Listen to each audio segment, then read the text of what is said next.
Party की funding का source क्या है? फंडिंग का सोर्स प्रशांत किशोर की बुद्धि है, सरस्वती की कृपा है। आप बताइए आपका फंडिंग का सोर्स क्या है? आप अपना जीवन कैसे चलाते हैं? मेरी फंडिंग का सोर्स तो मेरी सैलरी है, बट आपकी सैलरी है, मेरे ठीक है। ऊपर नहीं हो रही नहीं, है। अरे मैं बता रहा हूं, मैं आपका एग्जांपल दे रहा हूं।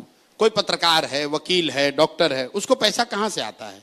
वो अपने दिमाग से किसी का इलाज करता है, किसी को लीगल सेवा देता है। आप पत्रकारिता करती हैं, आपको पैसा मिलता है। तो प्रशांत किशोर भी किसी उद्योगपति के लड़के नहीं हैं। हम कोई धंधा बिजनेस करते नहीं है, कोई सरकारी पद पर है नहीं, एमएलए एमपी कभी रहे नहीं है। फिर इतना पैसा आता कहां से है? आता पैसा वहां से है जिन लोगों को भी 10 बरस में हमने मदद की अपने दिमाग से, चोरी करके नहीं, चारा चोरी करके नहीं। हम लोगों ने जिसको मदद की, वो आदमी समझता है भाई ये आदमी के पास हुनर है, कुछ समझ है, ये आदमी समाज के लिए कुछ कर सकता है।